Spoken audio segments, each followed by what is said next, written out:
Xavier.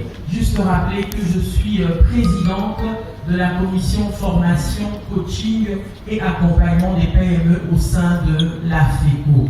Alors je vais plus m'attarder par rapport au deuxième volet qui était de la création des radios communautaires. Et donc il nous a été demandé en tout cas la mise en place des clubs d'écoute. Et c'est ce qui a fait que dans ce cadre-là, nous avons essayé de former quelques journalistes et ce que nous appelons des ACEF, et donc ceux qui font cette alliance-là communautaire par rapport à l'entrepreneuriat féminin, dont nous avons même une représentante ici qui va s'attarder sur cette matière-là. Donc, 8 journalistes et une douzaine de ACEF, donc ces gens-là qui ont été, comme Madame Betty venait de le dire, créés au sein des formations dans le cadre du plaidoyer. Ils ont suivi une formation sur tout ce qui était stratégie de digitalisation. En même temps, comme il s'agissait du genre, on devrait quand même insister sur le fait de les former sur tout ce qui est WEPS. Donc en anglais, c'est le Women Empowerment Principle, donc les principes de l'autonomisation de la femme. Et donc on devrait les former sur ça, tout ce qui avait lien au volet genre. On les a formés sur ce qu'on appelle les 5 messages clés, parce que comme ils devraient constituer ce qui est ce club d'écoute-là, ils devraient maintenant être formés et sensibilisés par rapport à ça. Et de là a été créé ce club-là dont Madame Betty a dit, le club IPALA.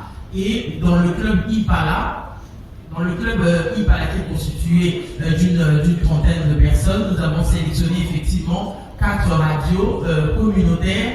Ce volet communautaire, là, nous voulons déjà insister pour dire que les radios communautaires, c'est ce qui permet même aux gens au fin fond du village d'être informés. Pour les gens qui n'ont pas Internet, etc., ils peuvent se greffer sur les radios. Et c'est comme ça que nous avons sélectionné ces radios-là. Donc la radio Kitwadi, la radio de l'Église protestante, la radio Elikia et la radio de la femme.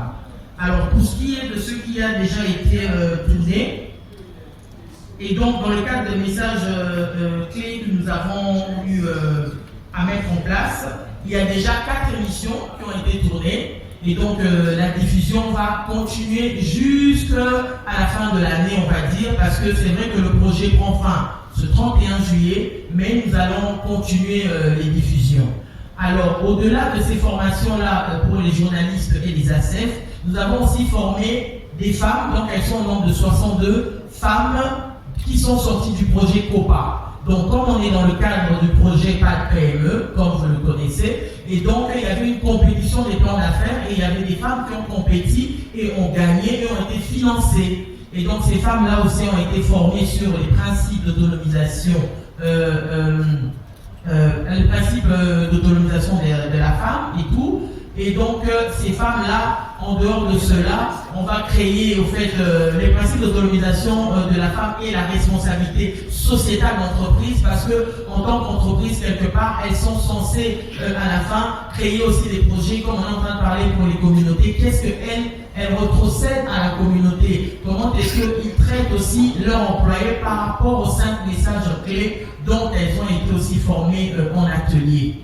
Et ensuite, nous allons créer maintenant un annuaire pour ces femmes-là, déjà les femmes venant du COPA, mais d'autres femmes entrepreneurs aussi, pour essayer de les mettre en exergue, de les valoriser au fait ce qu'elles font comme activité.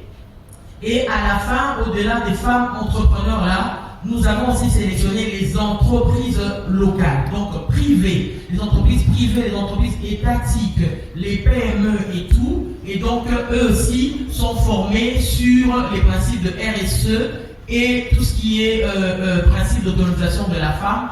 Et il y aura à la fin, pour clôturer, un forum qui sera organisé dans ce cadre-là, où nous allons remettre aussi des awards à ces personnes-là. Donc, les femmes-là de la COPA et les entreprises publiques et privées que nous allons remercier pour ceux qui ont mis en place ce mécanisme-là, les principes d'autonomisation de la femme, ainsi que la RSE, comme on l'appelle, au sein de leur entreprise. Alors après, nous avons le volet où nous avons tourné un film documentaire.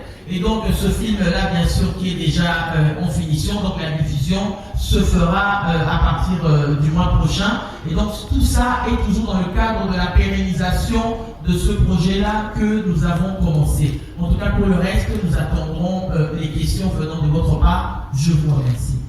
Merci beaucoup, Madame Patience Barandenge. Nous applaudissons très fort. Nous avons là devant